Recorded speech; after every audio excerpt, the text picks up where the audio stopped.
Hi guys, Mr. Overon here with Mr. Overon's Tarot Reading Services, and today I am finally getting around to doing the how to read a candle video. If you follow me on Instagram, I uploaded a quick little snippet of the video that I was going to actually put out and do. And so it's been a couple of days now, and I have a good collection of empty candle jars to show you. So the candles that I'm using are these candles here. They're known as visual candles or glass jar candles. Sometimes you can get them with little decorations on the front of them with like the Virgin Mary or the Sacred Heart of Jesus or whatever. And you can get these usually at like bodegas or in like the ethnic Hispanic aisle of grocery stores. They sometimes have them. I get mine at the Dollar Tree. Green is almost damn near impossible to find at the Dollar Tree. So you really got to be there when, like, either the day of or the day after they have restocked their shelves. The other day I had to go to 3 different Dollar Trees just to get enough candles to make it through the next couple of weeks. These particular candles here, they have like a film on them that makes the color inside of it a little darker than what it actually is, but this is actually a green candle. And so when you go to use these, you would dress it just like you would any other candle for your candle magics or what have you. If you haven't done candle magic before, dressing a candle means that you would anoint it with oils, or you would add herbs or powders or whatever into it, and then you would charge it with the intention. So, because this one's green, this is going to be used for money spells and stuff like that. And so I would put cinnamon and nutmeg in there. You don't want like a whole bunch, just enough to lightly dust the top. The other thing that I use is I put in money drawing oil, and it's a money drawing oil that I created myself, and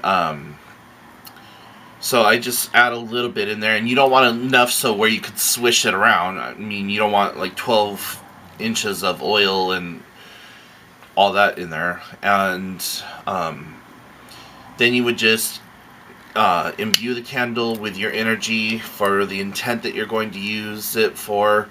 I like to meditate with my candles for a few minutes just to kind of get into the right mind space and like put that image from my mind into the candle. Like, okay, I need money for rent, I'm gonna be a little short on the car note, whatever you have that you need, you put it in there.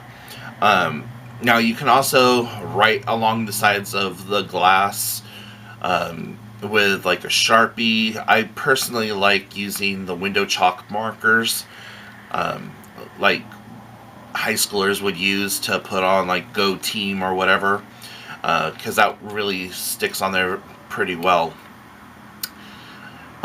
So when you're working with your candle, you have to look at the sides of it. First and foremost, you always really want to try to look at your bottom anchor for the wick, and always want to try to get it right in the middle. The wicks in these happen to be like a long bar, so you don't really have to worry about that too much. But if it's just a little circle dabber, you're going to want to try to get it in the middle as best as possible, because you want your candle to have a clean burn all the way down. And if the wick is off to the side or something, or starts burning off to the side, that means that your wick is traveling, and you could very gently and very carefully, while it's still lit, just move that wick back over, like use a chopstick or something like that, because you want to be able to get the best reading possible off of your candle. So, what I mean by reading your candle, okay, so the front of your candle is going to be the physical world. That's things that are coming into your life in the physical world. Um, any blockages you may have, and things like that. The back of your candle, that is the non physical world and the spiritual world. And that is the spirits communicating with you through the candle. And I'm going to show you all that here in a moment. The right side of the candle is going to be for your future and things coming up that way. And the left is going to be for your past and like maybe things that have tethered you to the past and is causing issues with you being able to move forward. So here is an example of a fairly cloudy candle. Now you look at that and you look right down the bottom, you see that there's still just a little tiny bit of wax, less than 2 inches, might be just about an inch or whatever. On this candle here, with that with that amount of wax, I'm not going to worry too much about like the meaning of it. Usually whenever there's any wax left below, it just signifies that it might not be the amount that you are hoping for when you're doing a money spell. But as you can see, like this glass right here is frosted. Now this frosting is, this is spirits communicating with you saying, yes, we're going to go ahead and help you and everything else. Now, it's probably not going to show up on camera too well, but there are also sometimes there'll be little rings, and like right here there's some broken rings. Those rings represent periods of time. So you just count up the number of rings, and it could be that number of days, that number of hours, that number of days, that number of weeks, that number of months, that number of years. So a lot of times these work in day, week, month increments. And so here is another example. You can see that this one here is clearer than this one, and there's almost no wax left at the bottom. So this one had been burning before this one burnt, and it just got a lot clearer, as you can see here. Now you see that there's a smudge mark right here. That's just to show you that that's like not wax. That's just candle residue. Like, so this would be considered a clean burn.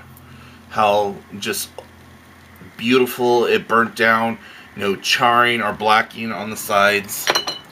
Now I have one here. Which one has it the most? I'm gonna go with this one. So at the top you see this really dark ring. Now sometimes this whole thing will be black or like a dark gray. When you see it blackened or a dark gray color, and it wasn't because your herbs or your oil combusted or burnt or let off a really strong smoke. If it's really dark at the top, that is road blockages. That is something holding you back. Your magics aren't going to work the way that you want it to. Now, if it's only like a little bit at the top, that means, you know, a little bit at the top here and then the rest of it's clear. That means that whatever block there was, the candle has now worked through it and things are going to be better afterwards. Now, if you're talking that there's just this black char all the way down, or even, 90% of the way, you really need to then take that candle and like pull some cards for it, do a pendulum reading or something, because there is a lot of negativity and a lot of blockage. And you need to see, okay, do I need to reformulate my plan? Do I need to redo the spell?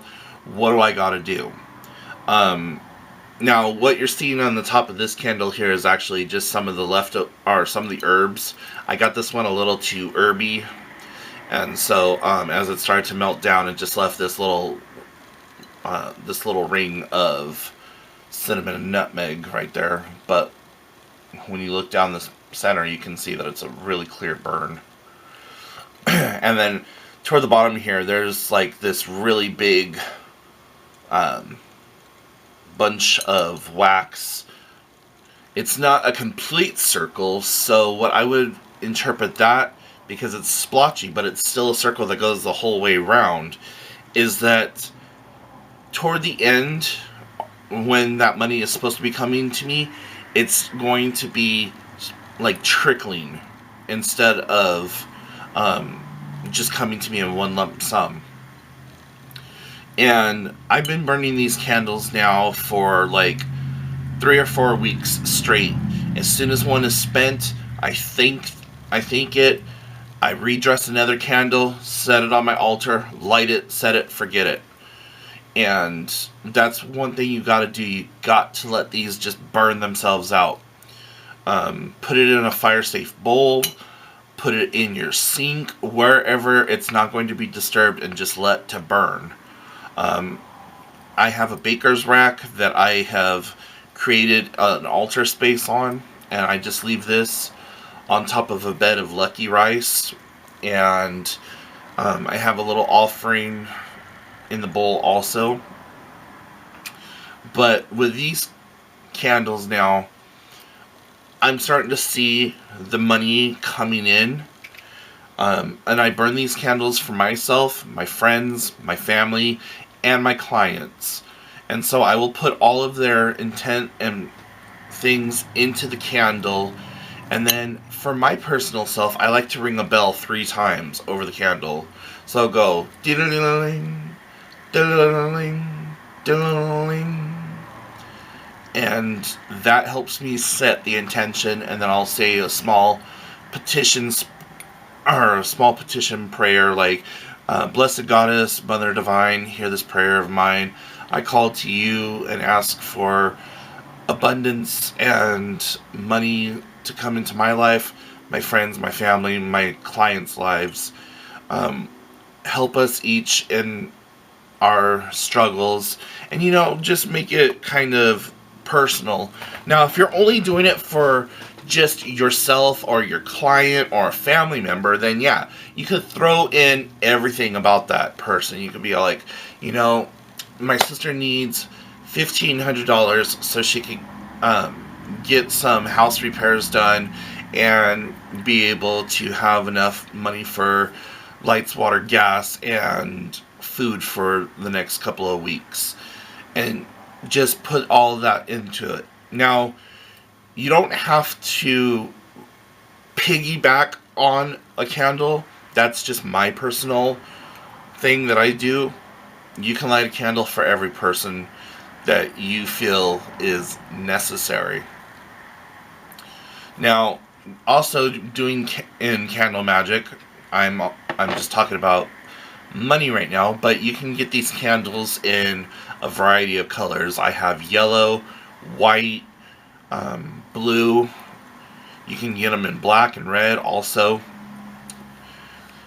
If you're using these candles on, like, say, you're doing candle magic on a person specifically for banishing them or binding them, you would put the oils or the herbs that represent banishing and binding into the dressing of the candle.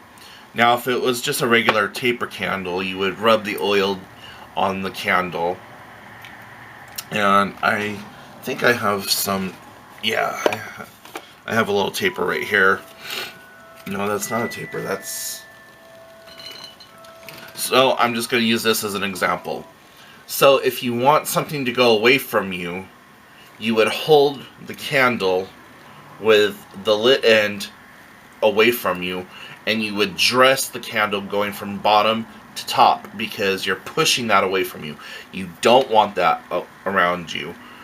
And then you would add in a personal effect for the person. So if you were doing a banishing or a binding, you would add in like some of their hair or toenail or fingernail clipping or something small and personal of theirs.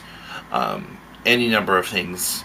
You could even go as far as unwrapping a cigarette that they had put out, just taking a pair of scissors and cutting, and just taking that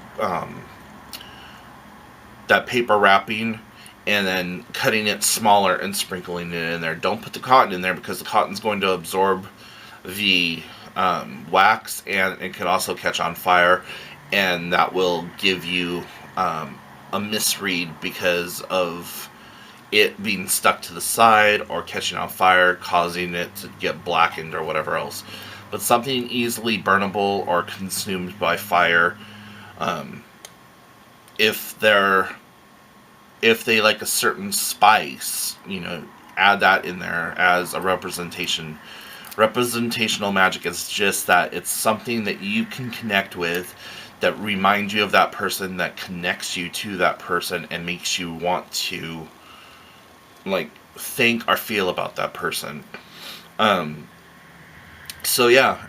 Now, you can also, after it's all said and done and those have been burnt out or what have you, you can take the glass and you can recycle it, or you can clean it all out and then make your own candle and still have that residual lingering power. I personally do both. Right now, I'm saving all these jars and I'm going to make my own candles. And but if I was doing something like negative, I would get rid of the jar, take it to the recyclery or whatever. And I just remembered that I skipped a step. So I was talking about how you would dress it from bottom to top to take the energy away from you. To bring it to you, you would turn it so that the wick is pointing at you, and dress it from bottom to top like this, because you're wanting to bring that into you. So when you're setting your money oil and you're doing all the things, think of it like coming into you, like just bringing that energy. So those are two ways to dress the candles. Is that necessary? No, but it is a step that you can take if you want to use that. On the off chance that your candlelight should go out when you are working around it or whatever, go ahead and just relight it. But if it has gone out and it stays out, like all the wax has solidified again, it's up to you if you want to then relight it and let it go. But for me personally, I would have just said, okay, I need to throw this candle out because, the spirits made it go out or whatever else. Where I keep my candles burning, like I said, it's on top of a baker's rack, so there's no excess wind. There's no one. I'm the only one who lives here besides my cat.